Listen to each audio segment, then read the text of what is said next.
Assalamualaikum warahmatullahi wabarakatuh. Waalaikumsalam. Bismillah, alhamdulillah, syukurillah, la kaula wala quwata illa billah, amma ba'du. Dumateng para bapak, para ibu, tuan rumah sekeluarga ingkang kula hormati. Dumateng para bapak, ibu sedherek sedaya, undangan ingkang salebetipun Tratak Agung Binaturata ngambahe Siti Pagelaran. Nah, ini kula mriki atas nami saking Bapak Nun Sewu, Bapak Kolis saking mempelai pria putra kapure nyeritakaken utawi besan loro pangkon. Mila saking menika para rawuh sedaya, saderenge crita loro pangkon kula milai, mbok pilih wonten kekirangan utawi kelepatan, kula nyuwun agunge pangapunten sakadha-kadhahe. Sebab desa macara gending lagune padhet, seje crita seje critane. Seje loro pangkon nggih seje critane. Mila saking menika niki wedale nggih dipun batasi, mulane mboten saged dangu-dangu tai kata-kata. Gandeng kawontenan sampun cekap cerita loro pangkon badhe kula milai. Lho, saiki ya. Ya, so ulan ngarep. Wong anyar katon. Yang cedane kari menungsane. Sapa kembuk-kembuk kok kidul parane itu. Kok mlaku nuju rene iki. Lho, Sapa kang dadi aranmu? iki kok ana swara gak ana rupa. Iya demit sing ngomong. Iki wong ta? Duk, Apa? penyakit beras. Kek Nun Sewu. Sampeyan kepengin tepang kali kula. Nggih no. Tapi pun ado-ado ta nek kepengin tepangan niku. Oh, ngedek aja nak? Nggih. Oh, nggih nggih. Jadi cucuk niki. Oh. Enggak. Tepangaken nami kula Cak Budi alias Pak Cukup. Oh, ngaten. Saking pundi? Lah Pak Budi niki nami kula, Pak Cukup niki Bapak Kolis. Oh, alias Pak Cukup. Nggih. Pak Kolis marak manten niki pun dicukup-cukupaken sedaya. Mulane cukup sandangan dipangan. Ngoten lho. Nggih, nggih. Balik sinten kang dadi aran sampean? Kula Bapak Gandos alias Luwe, Bapak Luwe. Oh, kadhe luwih barang. Nggih, luwe sing dipangan lan sing disandang ngoten lho. Oh. Mangkano Pak Luwe niki ajak wake ku bojoe gawe ngingone pengiring kok prapang wo. Oh, ambek toko-tokone. Nggih, Nun Sewu Pak Gandos. Nah, kula niki saking desa Sugiwaras. Oh. Badhe ten desa Karang Semanding. Perlune Nggih. Kula madosi petetan Widara Cina kang gegobel dening naga memangsa nggih Sekar Jaya Mulya. Ateges petetan sing dereng lugur sarine, Pak. Pados arep wedok sing perawan niku lho. Oh, angel nggih. Sing enten nggone waru tok. Ten pundi? Ten waru ngene Bapak Suwadi niku. Oh, leres ta? Leres. Oh, belasangan dugi ngriki wau liwat pundi? Kula nduk saking Sugiwaras dugi mriki. Medal dalan tengah. Maksudnya dalan tengah? Dalan tengah niku nengah-nengahi omongan wong tuwa sekarone saking tiang estri kali tiang jaler. Nggih. Omongan niki nek pun cocok pun seneng, niki diresmikaken dinten iki, Pak. Oh, ngoten. Mulane mboten kok ngawur. Dadi nengah-nengahi omongan ngoten lho. Nggih, nggih. Lah, sampean kok bentoyongan beco napa niku? oh niki sing kula beto niki arane Sawung Setawana. Ateges Sawung niku pitik, seta putih wana alas. Dadi jago kula niki tasih alasan. Oh, kayak sapa sendang made. Makane kula padosaken ngengeran, Pak. Oh, nggih, nggih. Terus ganteng, Pak. Jago kula. Ganteng. Niku ndase niku jenenge napa niku? Dasi pitik kula namine cepuk Mas Tunggul Naga. Oh. Nek disigar biak rupane abang lan putih. Niki tirase sing abang niki tenggarahe ibu. Nggih. Sing putih niki saking tetesan darane bapake. Oh, termasuk ngoten. tiyang jaler. Oh. Ane niki Berarti saya niku kan maknane nggih. oh nggih nggih. Oh. Lah gulune niku, Pak. Gulune Tunggul Wulung. Ateges Senajan unggul tapi seneng tetulung. oh ngoten. Gulune. Nggih. Nah, Lah cucuke niku, Pak.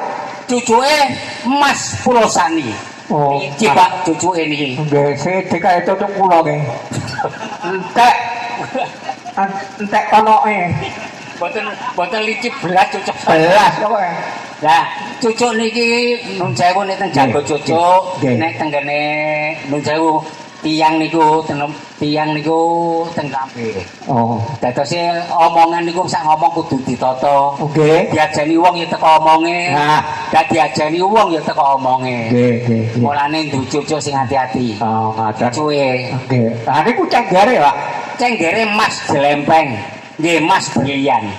Mas Erlangga. Oh. Niki ket alit iku ten rempengane tiyang tuwa sekarone. Ngoten. Nggih. Senajan wis biasa, Ah. nek dolen bengi dereng mantuk-mantuk niki dadi angen-angene wong tuwa. Ngoten. Dadose ten rempengane wong tuwa sekarone. Kok sithik kae sampean? Ana apa? Mboten mantuk, mboten nek ngeleki. Boten. Oh.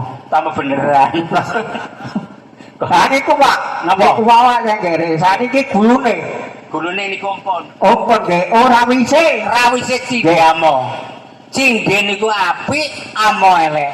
Mangkane Mas Erlangga nek seneng apike kudu sak eleke. Nek seneng ayune kudu sak perote. Oh. Boten seneng ayune tok, ngono lho. Mboten leget ditinggal mboten nggih. Oh, nggih sampean. Oh.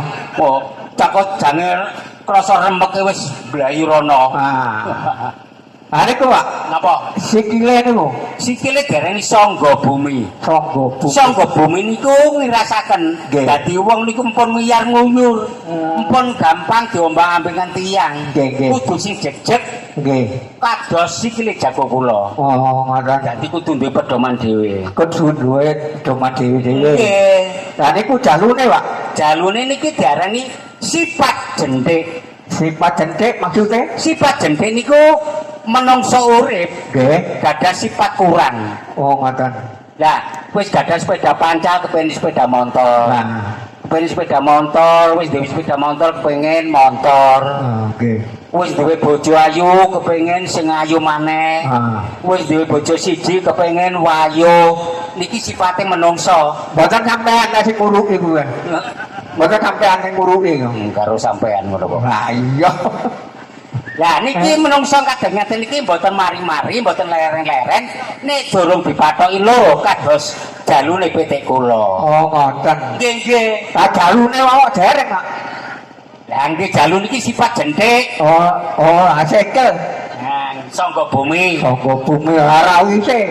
Oh, buntute. Buntute ana sing ngarani blarak sineret, enten sing ngarani sapu jajar. Sapu Enten sing ngarani tebu sauyun. Oh, nggih, nggih. Lah nek kanggene kula, Pak, Nggih. kanggene kula niki tebu sauyun. Nggih. Sebab menapa? Mas Erlangga kecil ini pun kayuyun. Oh, ngoten. Kudangane wong tuane. Nggih. Nah, besok nek gedhe sekolah sing pinter. Ah. Nyambut gawe sing pinter. Ah. Ngaji sing pinter. Tenan berguna nusa lan bangsa uga agama. Niki buntute. Niku buntute. Ya ampun. Saniki karep sampeyan yen apa? Mboten kata-kata dicuplik mawon. Ya napa niki jagone kula tumbase mawon. Sampeyan numbat jago kula niki mboten kula dol niki. Mboten dijawab esu ah. Mboten. Niki cuma kula babasaken ngengeran. Oh, ngoten. Kula nggih kula sing ngenger. Purun. Purun. Engko nek sampeyan dol. Kira-kira nggih ngoten ya. Tapi mboten aja nek kula ngejol. Mene derek kula paiman niku. Lor. Oh niku derek Sampai sampeyan. sing brewok niku. Nggih. Nun sewu Pak Gandos. Nggih. Sing namine Mbak Dian ku pundi? Dian. Nika sing ngomong-ngomong Oh. ten kuwadeh niku. Oh. Kuwade. Nggih. Tapi di kuwade niku napa maksude? Maksude niku kuwato nyangga barang sing gedhe Kaya to genuk gunung kinuk barang sing isine mbok abot kuwade mergo wong rumah tangga iku akeh godane akeh pengaruhe sing kuat to ha niku tendukur kuwade enten manuke niku ha niku napa maksude manuk maksude manuk niku Mbak Dian niku kepengin dirati wong sing duwe manuk nek kanuk manuke gak gelem mergo kanuk manuke tapi sampean bojo sampean seneng kok sampean ganti manuk tak selangno kadang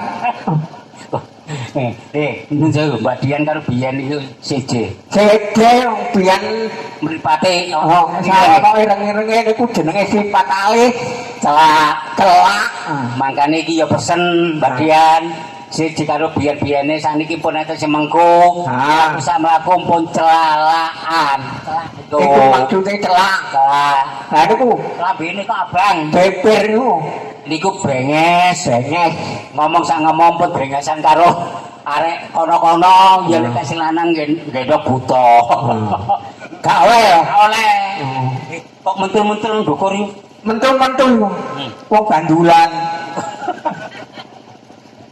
sirai iku condok mentul condok mentul iki ana kirase pelambang Mbak Dian wong rumah tangga niku rumah tangga kudu mesti akeh gegere timbang mbotene tapi omongan kudu membat mentul nek sing lanang ngomongi kaku sing wedok kudu lemes arek tujuane wong wedok iku kudu iso ngemesno wong lanang iya nek wong lanang kaku wong wedok kudu iso ngemesno apa ya kadang iso ngakokno barang iya nah jadi omongan sing wedok kaku sing lanang kudu lemes membat mentul kaya kembang cunduk mentul iku no gulu niku ana apa nih no gulu iku karuane apa jenenge kembang mati direntengi ngono kok iya tapi iku kejuluk kalung lah yo kalung ngoten pesen kene Mas Erlangga ning nyambut gawe kayane kudu temelung